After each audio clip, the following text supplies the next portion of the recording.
Checking and verification election commission of India द्वारा करवाया गया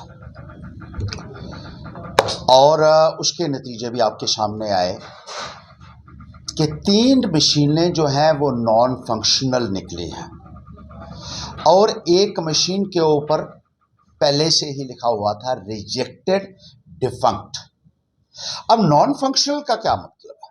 नॉन फंक्शनल मशीनें होती है जिसमें कोई टेक्निकल डिफेक्ट हो या उसके साथ छेड़खानी की गई हो या वो डैमेज उसको कोई हुआ हो, मशीन को हुआ हो। अब ये 3 मशीनें जो थी, हमने उन इंजीनियर से ये पूछा कि इनकी ऑथेंटिसिटी क्या है, क्या इनको जायज माना जा सकता है? अगर इसमें से वोट निकलेंगे, वो उन मशीनों के वोट गिनेंगे जब वहां उसका जो पूरा टोटल किया गया कि इसको इतने वोट मिले हैं, तो उन मशीनों के वोट भी उसमें डालेंगे। अब मैंने ये पूछा कि इन मशीनों की जो नॉन फंक्शनल है या जिन पे डिफेक्ट निकला है या जैसे वो कहता है डिप्टी डीओ की क्लॉक एरर है, इनकी विश्वसनीयता कितनी है? मैंने उनको ये बता दिया कि ये मसला कोर्ट के अंदर भी चल रहा है, आप हमें ठीक ठीक बताइए कि है क्या। उन्होंने कहा इनके ऊपर रिलाई हम नहीं कर सकते। जो इंजीनियर्स का कहना था कि इनकी ऑथेंटिसिटी नहीं बनती है। और जो डिप्टी डीओ है यहाँ का, वो एक जो कह रहा था कि क्लॉक एरर था, वो एक कह रहा है 3 में हुआ ना, 3 में डिफेक्ट, 1 में क्लॉक एरर था। अब क्लॉक एरर क्या होता है ये भी समझने की बात है कि उस मशीन में ये नहीं लिखा हुआ है कि ये वोट कब पड़े। हर मशीन में जब भी आप जो है वोटिंग करते हैं तो उसमें डेट भी रिकॉर्ड होती है और टाइम भी रिकॉर्ड होती है। तो उन मशीनों का ये पता नहीं था कि वोटिंग के दिन से पहले के पड़े हैं या वोट वाले दिन पड़े हैं या उसके बाद पड़े हैं। जब उन्होंने ये बात उनसे पूछी, उन्होंने कहा ये इसके बारे में कुछ भी नहीं कहा जा सकता, ये वोट डालने के और गिनती के पहले भी हो सकता है इस मशीन को साफ करके इसमें ये वोट डालेगी हो। ये स्पष्ट हो गया। उन्होंने कहा हम इनको रेड फ्लैग करेंगे और रेड फ्लैग उनको किया और नॉन फंक्शनल उनको डिक्लेयर किया। अगर पहली मशीन ही जो है वो गलत निकली, उसमें डिफेक्ट निकला, दूसरी मशीन उन्होंने कहा अच्छा जी हम ये खराब है तो दूसरी देख लो। बड़ा अच्छा है, उनका एक्सक्यूज था कि ये नहीं है तो दूसरी देख लो। दूसरी लाई तो दूसरी भी खराब, फिर कहा तीसरी देख लो, तो तीसरी लाई तो तीसरी भी डिफेक्टिव निकली। अब हिसाब लगा लीजिए, हम तो बाहर आ रहे थे, हमने कहा तो हम तो रुकना ही नहीं चाहते। उन्होंने कहा नहीं नहीं हम आपको और दिखाएंगे। चौथी लाई तो उस पर लिखा था रिजेक्टेड और डिफंक्ट, उसके बाहर ही लिखा हुआ था। मशीन जो है, जो मेन उसका पार्ट, उसके ऊपर लिखा हुआ था रिजेक्टेड, यानी ये रद्द कर दी गई है मशीन और डिफंक्ट हो चुकी है, मतलब ये काम की नहीं रही है। 4 जो है वो तो साफ साबित हो गया कि ये मशीनें जो हैं इनमें धांधली की गई थी, इनमें गड़बड़ी की गई थी। और 2 मशीनें जो बाद में उन्होंने लाई, जिसके बारे में ये महाशय कहते हैं कि बिल्कुल सही थी, उन मशीनों का जो वोट उनमें से निकले थे उसका मैच होना था वीवीपैट से जो पेपर ट्रेल निकलती है उसके साथ।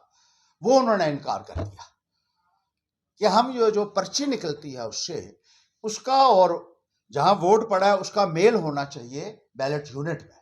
लेकिन उन्होंने कहा हम वो मेल करवाने के लिए हम नहीं करवाएंगे वो मेल। हालांकि डिस्ट्रिक्ट इलेक्शन ऑफिसर जो डीसी ने है, उन्होंने कहा हमें एतराज नहीं है, लेकिन वहां जो दूसरे लोग थे उन्होंने एतराज किया, नहीं नहीं नहीं जी ये नहीं दिखाना है।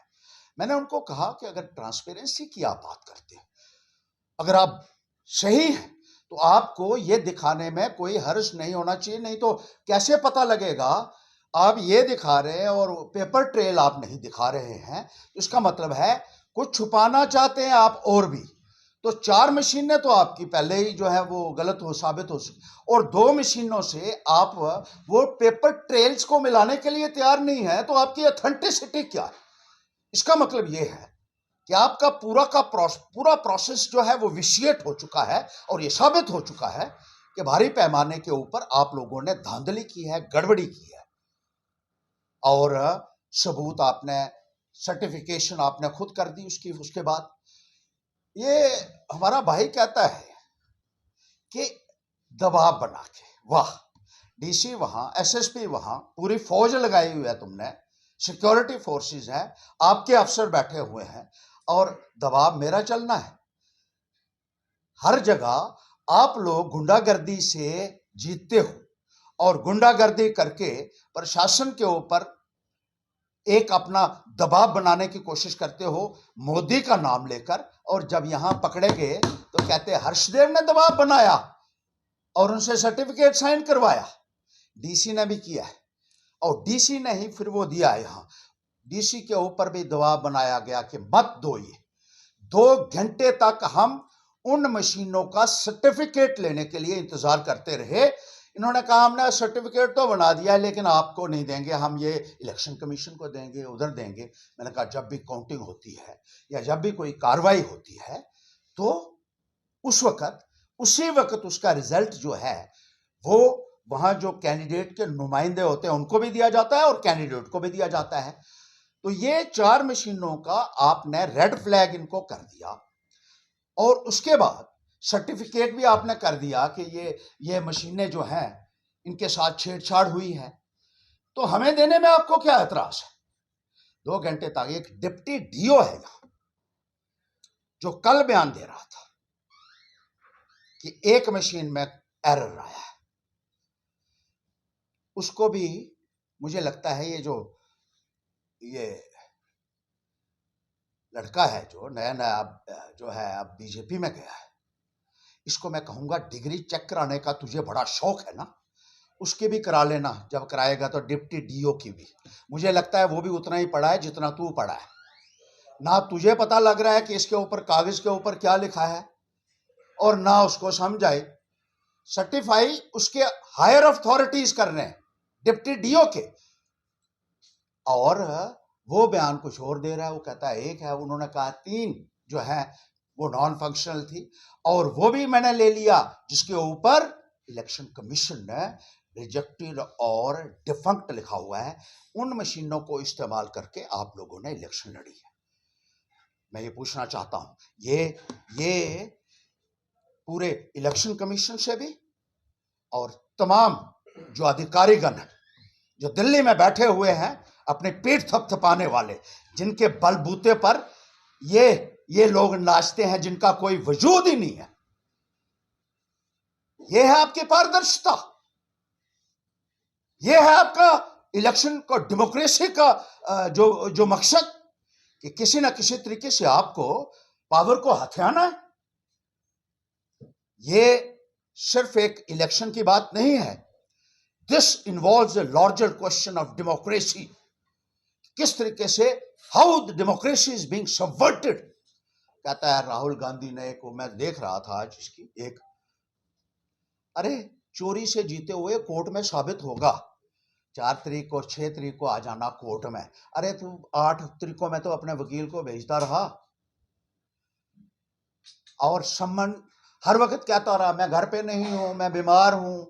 मैं तो हर बार गया, बीमार तू ही होता है, जिस दिन तारीख होती है उस दिन बीमार हो जाता है और वकील को भेज देता मैं नहीं आ सकता हूं, मैं बड़ा बीमार हूं, मेरी बहुत बड़ी मीटिंग है वहां।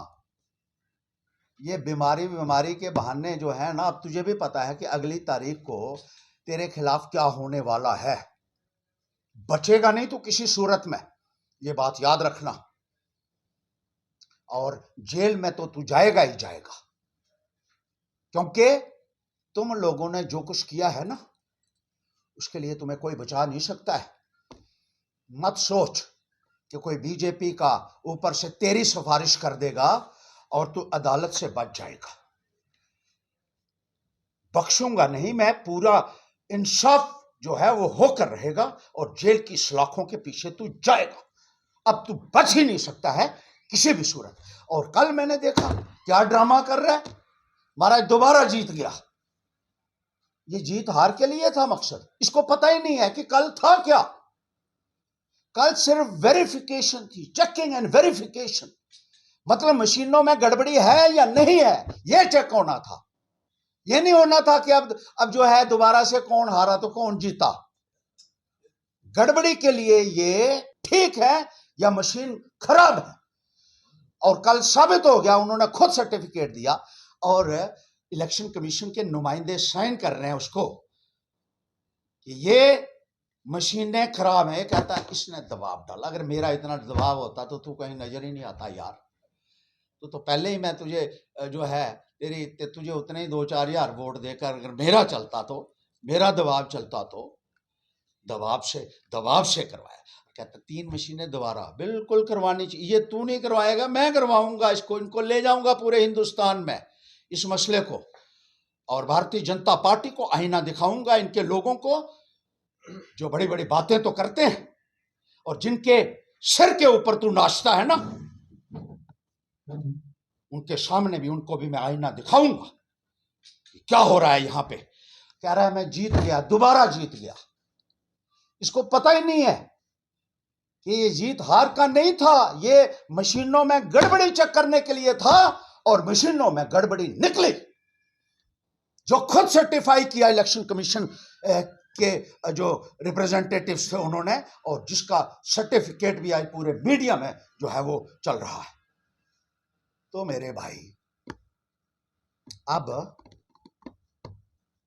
तैयार हो जा और हवाला की इंक्वायरी जरूर करवाना, और यह भी बताना दुबई कितनी बारी गया है, और जिस आदमी ने बयान दिया है कि खुद पैसे लेकर जाता था इसके पास गेस्ट हाउस में, गांधीनगर के गेस्ट हाउस में, उस एमएलए को किस एमएलए को देता था ये भी वहां बताऊंगा लोगों को। आज मैं कहूंगा कौन सा है ना, तो लोग कहेंगे पता नहीं पॉलिटिकल रीजंस की वजह से ये कह रहा है।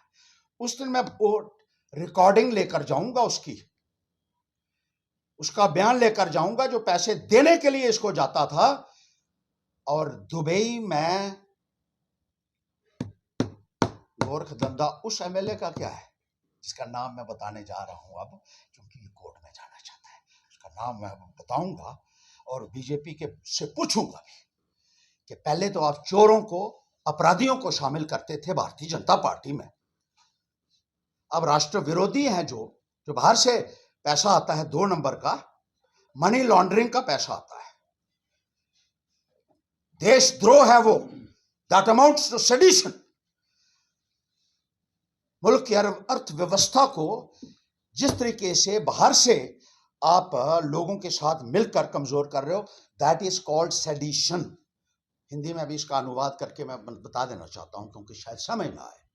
देशद्रोह है, नाम मैं बताऊंगा सबूत के साथ, जब वहां आ जाओगे तब पूछना जरूर, लेकिन कि हवाला का पैसा और मनी लॉन्ड्रिंग का पैसा किसके पास आ रहा है। अगर आप अपने सपनों का आशियाना बना रहे हैं तो एराकॉट कंस्ट्रक्शंस है आपकी पहली पसंद, क्योंकि यहाँ सिर्फ टाइल्स, सैनिटरी और हार्डवेयर प्रोडक्ट्स की विशाल रेंज नहीं मिलती, बल्कि साथ में मिलते हैं ढेरों फ्री गिफ्ट्स, और वो भी हर शॉपिंग पर। एराकॉट कंस्ट्रक्शंस में ट्रेंडिंग और लेटेस्ट डिजाइनों की बड़ी रेंज है। एराकॉट कंस्ट्रक्शंस फिर ला रहा है अपने कस्टमर्स के लिए साल का सबसे बड़ा मौका। शॉपिंग करो और बन जाओ लकी विनर, क्योंकि इस बार इनाम सिर्फ ऑफर नहीं, एक जश्न है। और यही नहीं, इस बार आपको बिल्कुल नई Alto car, scooties, 10 smart mobile phone सहित अन्य शानदार इनाम जीतने का मौका भी मिल रहा है। तो देर किस बात की, आज ही आए एराकॉट कंस्ट्रक्शंस, जहां घर का सपना भी पूरा होता है और शॉपिंग बनती है फायदेमंद।